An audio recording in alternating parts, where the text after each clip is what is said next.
Laura Kabuang Buhod ni Francisco Balagtas Baltasar. Nasa madawag na kagubatan si Florante at nakatali sa isang malaking puno. Nalagoy siya at dumaraing dahil sa paghihirap na dinaranas. Ang buong akala niya ay pinagtaksilan siya ng kasintahang si Laura at ipinagpalit sa buhong na si Conde Adolfo. Nabihag siya ni Conde Adolfo at ipinatapon sa kagubatan upang doon mamatay. Samantala ay narinig ni Aladdin, isang girerong Moro, ang panaghoy ni Florante.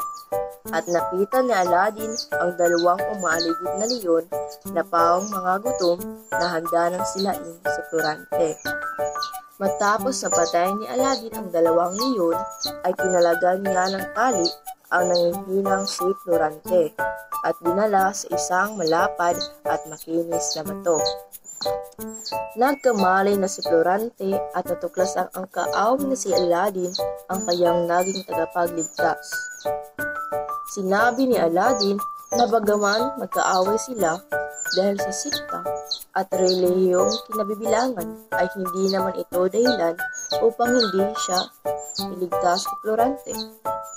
Pinagpala at pinakain ni Aladdin si Florante hanggang sa tuluyan na siyang gumaling at lumakas.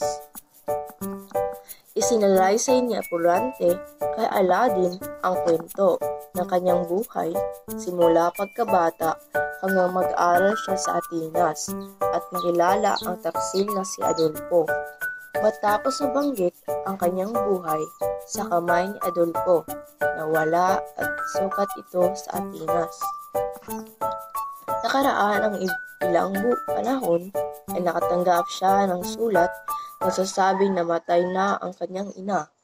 Labis na pighati ang naramdaman ni Florante hanggang sa tuluyan na siyang ipasundo ng ama sapagkat ito ay may sakit na. Pinagbilin siya ng gurong ni Antenor na mag-ingat kay Adolfo.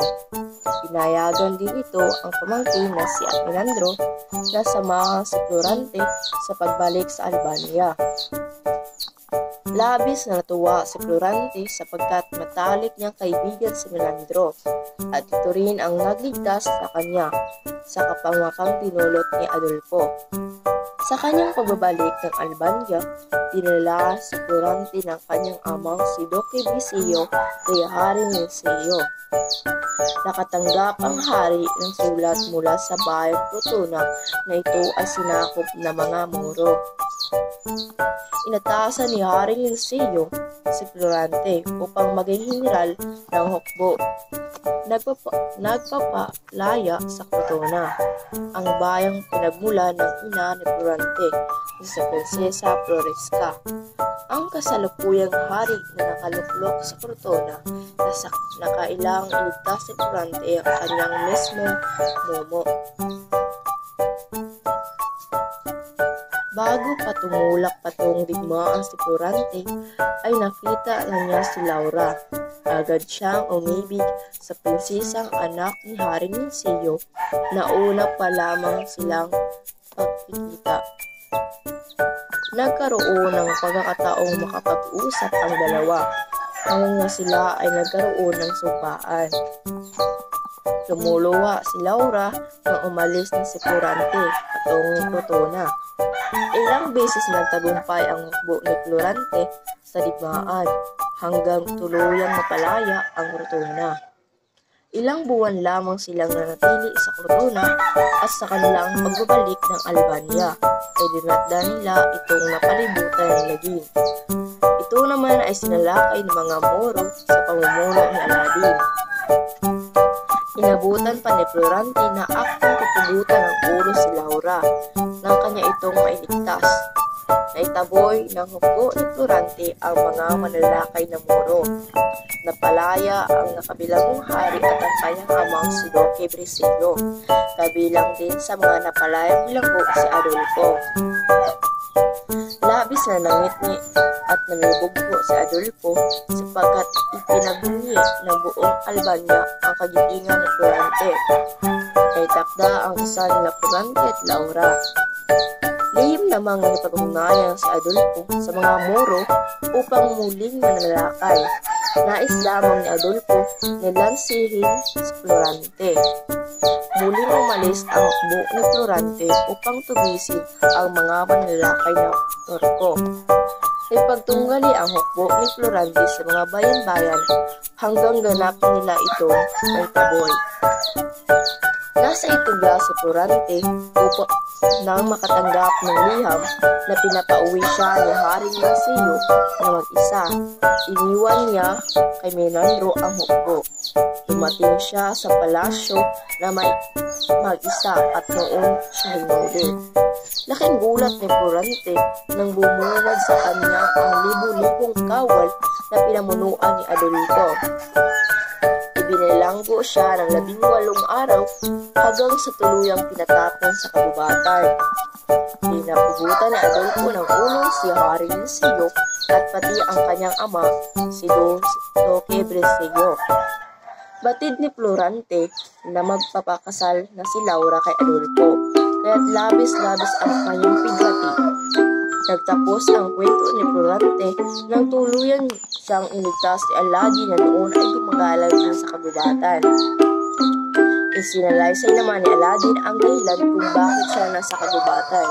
Ito ay dahil sa naging kabiguan niyang sakupin ng Albania. Kaya siya hinatulan ng kamatay ng amang Sultan Ali Adab ng Persya. Nagpalaya lamang siya kapalit ng pagpapakasal nito sa kanyang kasintahang si Lereda. Nagpalaboy-laboy na siya mula noon, dala ang labis sa kapighatian dahil sa pangyayari sa pagbibigan nila ni Floreda. Sa kanilang paggagala sa kagubatan ay may narinig sila Florante at Aladdin.